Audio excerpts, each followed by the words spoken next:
आज हम सब यहाँ दो महत्वपूर्ण विषयों पर चर्चा करने के लिए उपस्थित हुए हैं। जो पहली बात है वो है 4 महत्वपूर्ण माओवादी काडर्स का आत्मसमर्पण।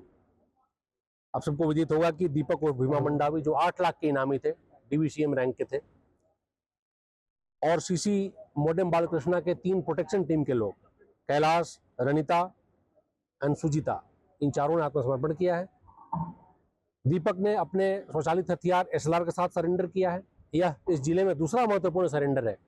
कुछ दिन पहले इंसास के साथ एक माओवादी ने आत्मसमर्पण किया था और अभी SLR के साथ ही साथ रनिता ने अपने सिंगल शॉट जो राइफल है उसके साथ आत्मसमर्पण किया है। यह बहुत ही इंकरेजिंग साइन है कि माओवादी हथियार के साथ आत्मसमर्पण कर रहे हैं।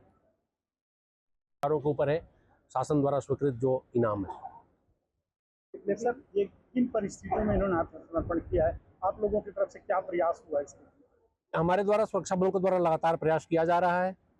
बस्तर से लेकर गरियाबंद तक माओवादी मारे जा रहे हैं। ये जो समर्पण हुआ है जी, इसके लिए आपने क्या प्रयास किया? हम सब लोग प्रयासरत रहते हैं कि जितने भी युवा और युवती हैं जो भटक कर इस राह पर चल रहे हैं वो मूल धारा में वापस आएँ। यह अत्यंत ही इंकरेजिंग है डेवलपमेंट। ये चारों लोग, इनको ये समझ में आया, इन्होंने ही बताया पूछताछ में कि हम लोग लगातार देख रहे थे कि नक्सली मारे जा रहे हैं, शासन बहुत गंभीर है, विकास की धारा लगातार बढ़ रही है, नवयुवकों के साथ जोड़ने का प्रयास किया जा रहा है शासन के द्वारा, और जो यहाँ की नीति है, जो रिहेबिलिटेशन पॉलिसी जो है, वह काफ़ी माओवादी कार्यकर्ताओं को केंद्र बनाकर जो बनाई गई नीति है, जो इनके पूरे परिवार से लेकर पूरे समाज के रिहेबिलिटेशन के लिए जो कार्य किया जा रहा है उससे प्रोत्साहित होकर इन लोगों ने आत्मसमर्पण किया है।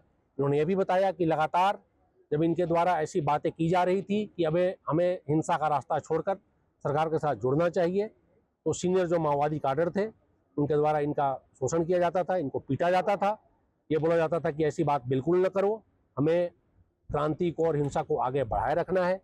लोग काफ़ी झल्लाए हुए थे उससे, और इन्होंने उचित मौका खोजकर कैंप से भागकर पुलिस से संपर्क किया। सर, क्या इनको आज जो राहत नीति के अंतर्गत जो प्रथम किस्त होती है, जो 50,000 रुपये और कपड़े, वो इनाम स्वरूप दिए गए हैं और हमने इनका स्वागत किया अपने साथ। इनको और जो सुविधाएं मिलनी होंगी वो प्रक्रिया के अंतर्गत आगे प्रोसेस की जाएंगी। क्या क्या बरामद? बरामद इनसे एक राइफल, एक SLR के साथ एक ने सरेंडर किया और एक सिंगल शॉट राइफल के साथ। नकदी कितने थे? बरामदगी अलग विषय है, बरामदगी अलग विषय है, मैं बरामदगी के बारे में बताता हूँ। सूचना मिली थी कि धमतरी गरियाबंद बॉर्डर पर गोबरा क्षेत्र में नक्सलियों का एक कैंप चल रहा है। उस कैंप पर कल पूरे अभियान की रूपरेखा बनाकर धमतरी, गरियाबंद और CRPF की संयुक्त टीम के द्वारा धावा बोला गया। वहां जब सर्च किया गया तो कोई नक्सली नहीं थे, नक्सली भागने में कायम हुए थे। बट वहां से जो सामान बरामद हुए हैं वो अत्यंत महत्वपूर्ण है।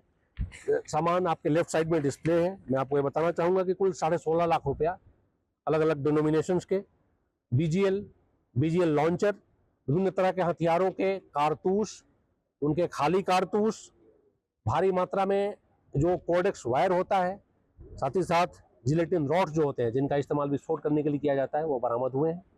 इसमें हम आगे की विवेचना कर रहे हैं।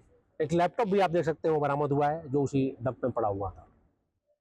सर, इनामी नक्सलियों के बारे में बात करें तो टोटल 19 लाख का इनाम, दीपक पर 8 लाख का, कैलाश पर 5 लाख का, रनिता पर 5 लाख का और सुजीता पर 1 लाख का।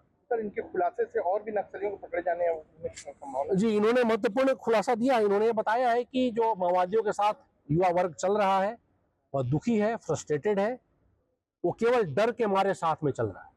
उनको अगर मौका मिले तो वो कुल मिला के वो बंदूक के नोक पर कैंपों में रोके गए हैं, नहीं तो कोई भी बस्तर का, छत्तीसगढ़ का नवयुवक या नवयुवती माओवाद के रास्ते पर नहीं चलना चाह रहा है। इनकी बातों से प्रेरित होकर SP साहब को मैं धन्यवाद देना चाहूँगा। इन्होंने बहुत जल्दी ही एक बहुत अच्छा वीडियो भी बनाया है। उन्हीं लोगों ने सलाह दिया कि आपकी अपील और मजबूत तरीके से अंदर पहुँचे, आप पंपलेट बंटवाओ, वीडियो बताओ, ताकि हम लोग और ज़्यादा संख्या में माओवाद का रास्ता छोड़कर शासन के साथ आ सकें। वो भी रिलीज किया जाएगा आपको थोड़ी देर में, जो वीडियो प्रेजेंटेशन इन्होंने बनाया है अपील करते हुए, साथ ही साथ जो पैम्पलेट्स है वो आपको SP साहब के द्वारा रिलीज किया जाएगा। मैं मानता हूँ गरियाबंद के हिसाब से जो महत्वपूर्ण CC थे उनके 3 काडर भाग के आए, साथ में और लोग भी भाग के बस्तर जा चुके हैं। जिनसे 26 मार्च का समर्थन कर रहे हैं। हम सब लोग प्रेरित हैं, हम सब लोगों के ऊपर शासन का पूरा मार्गदर्शन है और पूरे मेहनत से लगे हुए हैं। मुझे कोई उसमें संशय नहीं लगता कि जो डेडलाइन है वो पूरा नहीं होगा।